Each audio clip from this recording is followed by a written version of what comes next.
Hi YouTube, how you guys doing? Let me tell y'all something. Right now, I'm hot. I'm in my closet. I got my 25 kids. And you know what, y'all? It's probably about 1 o'clock in the morning. My 5-year-old and my 8-year-old, nope, he's 9. God dang. Oh my, he's 9. They 9, they still up. You know, they've been out of school for a while. And so it's just like they're up in there watching the TV. I'm like, go to bed. I had to give them some melatonin. So hopefully by the time I get done, they sleep. But anyway, I wanted to come on here tonight, was in the morning, and just make a video, do a story time. Because I couldn't sleep. I was like, you know what? I might as well do a video. So before we get started with this video, I want you guys to go ahead and subscribe to my channel, Inspired by Rachel. And once you subscribe, hit that notification bell. And then like the video. And once you do that, that will let me know that you was inspired by this video and you like this video. And guess what? You guys are going to encourage me and inspire me to make more videos for you guys. And once you subscribe, you're going to become one of my inspirationals. So, okay, we're going to get right into it. And if I say, y'all disregard that, because I know this once, when I'm making videos, I'm like, I got to stop doing that. So, and disregard the candy in my mouth. I was kind of hungry, so I just ate some candy. But anyway, we're going to get right into it. So, as you can tell by the title, this video is going to be about me, finding out my 14-year-old daughter was pregnant.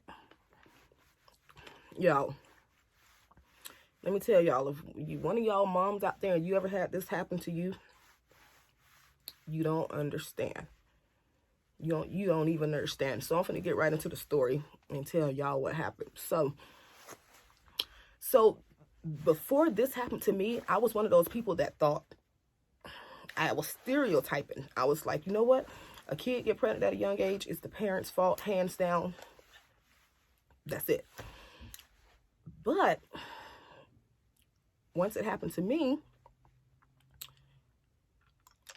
when that happened to me, my whole thing changed. It changed. But if you are one of those parents that let your daughter run the streets and do whatever they want to do, it is your fault. And that's all I'm going to say about with that. But I was one of those parents, you know what? My kids was always with me when they were younger. If I was at work, they was at daycare. They weren't allowed to go nowhere. They 14 and younger. She was the oldest daughter I have. So what ended up happening, she had to go to summer school.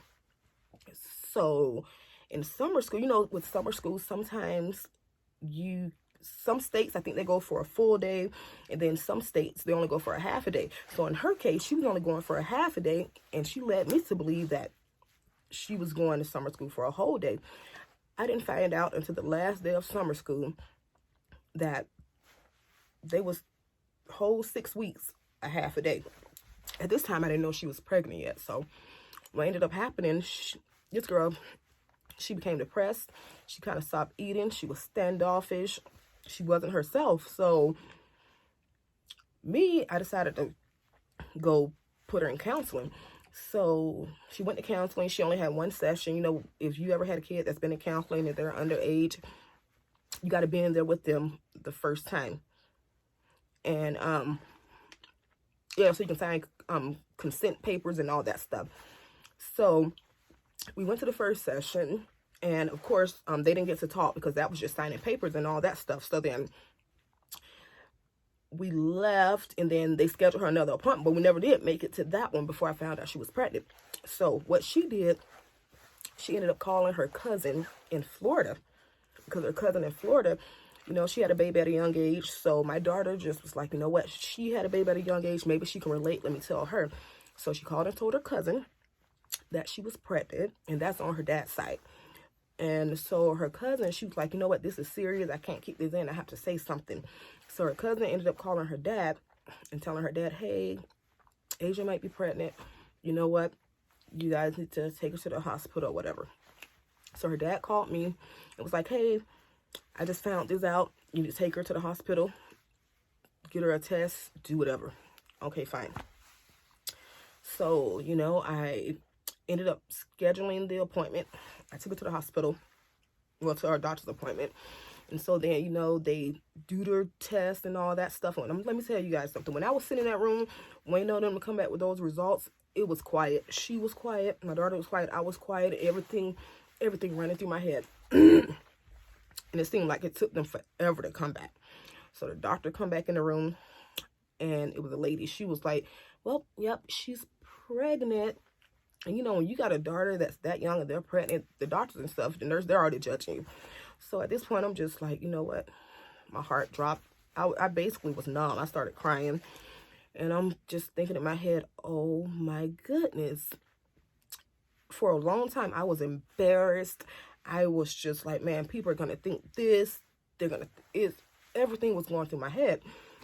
So, you know, she was 14. So what they do when you're that young, they take you into another room so they can see how mature the child is that's having a child. And they ask you all these questions and stuff. So I told the lady, I was like, hold on, wait a minute, stop.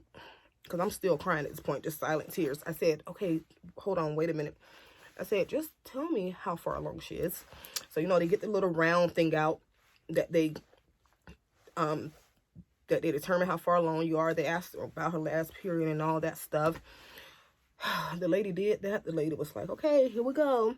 And then I'm looking at the lady as she going around. She passing 2 weeks, 3 weeks, 4 weeks, 5 weeks, 10 weeks, 12 weeks, 15 weeks. This girl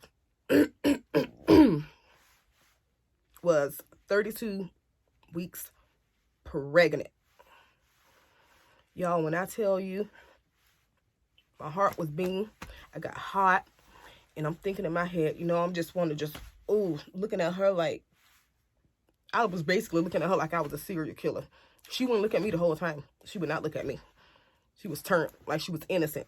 Mouth shut, didn't have nothing to say. So we did all that. Left the hospital. Whole ride home. You know me, I'm just talking. I'm going off on her, just talking. So then, you know, I kind of after weeks and stuff go by, I kind of get over it, you know. Reality set in. She's pregnant. She's 32 weeks. You know what? There's nothing I can do about it. But that same day when I found out, I was like, oh my gosh, I got to tell her that. I got to tell her that. I called her dad, told her dad, yep, she's pregnant. How far along she is, Rachel? That's how I said. I'm like, she's about 7 months. He just hung up the phone. And at that point, you know, when you're a dad and your daughter is pregnant, you're furious, you're mad. And he was angry. He stopped talking to her for a little while. But eventually, you know what? He ended up getting over it. Ended up getting over it, you know. He was there when she had the baby. I keep saying She was at the hospital he was at the hospital when she had the baby and everything. My grandson. And so one of the things that I've learned throughout this whole thing, and I'm going to tell the moms that's in the same situation with young daughters that's pregnant. You know what? It's a terrible situation. It's hard to find out. And a lot of us moms that have young daughters that get pregnant, I think we have our thought processes the same. We're worried about people judging us, what people are going to say. It's embarrassing. People are going to blame you. But you know what? Sometimes, I mean, like they talked about Jesus. They talked about Jesus, but I had to get over it because she was having a baby, the baby was coming, and you know what? It takes a village to raise a child. So I'm not one of those parents that's just going to be like, you know what? If you got pregnant, you on your own. I'm sorry. I'm not doing that. I'm not doing it because I feel like when you do that, you're basically setting them up for failure. What I told my daughter is, until you get a job, I'm going to help you take care of my grandson. But as far as getting up at night, guess what? I ain't doing it. I done already had my 6 kids. I'm done. I'm not doing it. If I want to come and get him, I will come and get him. But other than that, you're on your own. So she had the baby, I think, she took her full 6 weeks off. She went back to school. She went to one of those schools where you can take the baby with you. And that's what she did. But yeah. Telling y'all, if y'all a young teenager and you out there doing whatever you're doing and unprotected, you better think twice. Because when you have a kid at 13, 14, 15, 16, 17. Dude, your life is all about that baby.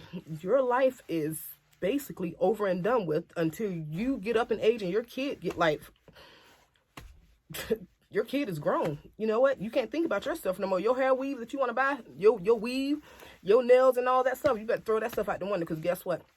The baby need milk, diapers, all of that stuff. You can't be, unless you just got a good job to where you can go get all this stuff. No, it ain't happening. You gonna be at home, sitting on the couch with a baby. Your friends gonna be calling you, hey girl, you want to go do this? Guess what, girl?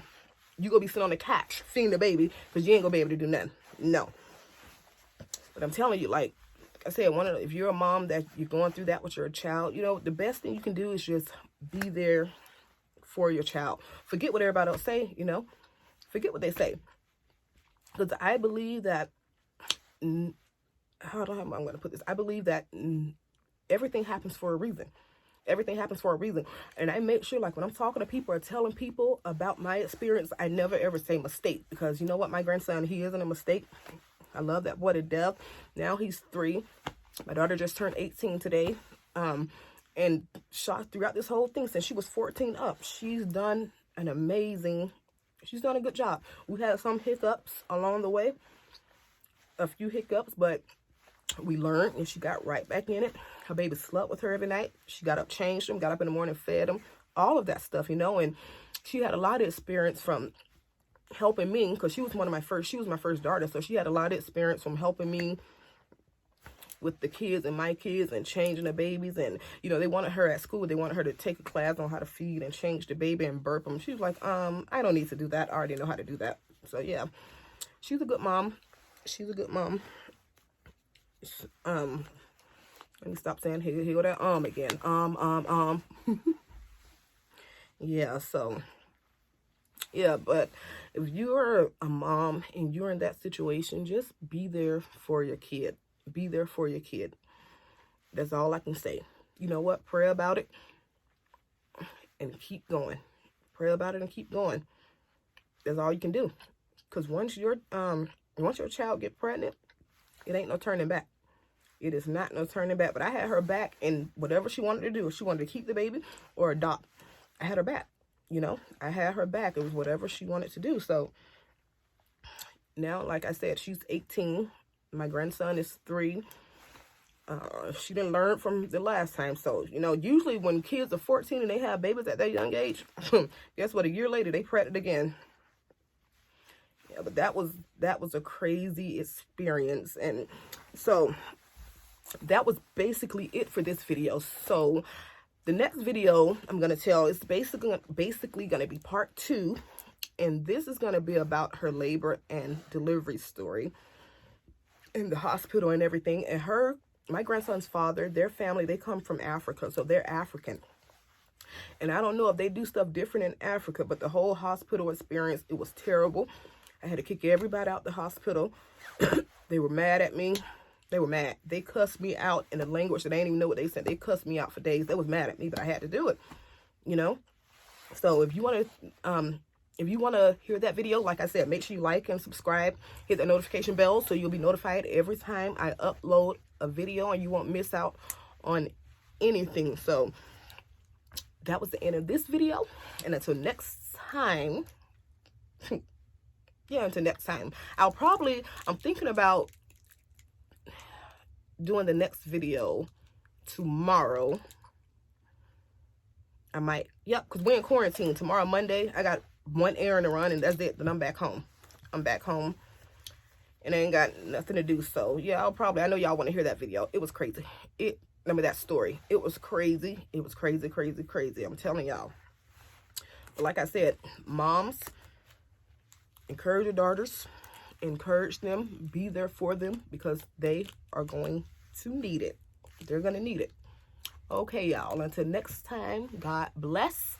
I love you, and there's nothing you can do about it. Good night, y'all. I'm going to bed because I'm tired. Well, I got to go bathe first. Good night, y'all. Bye.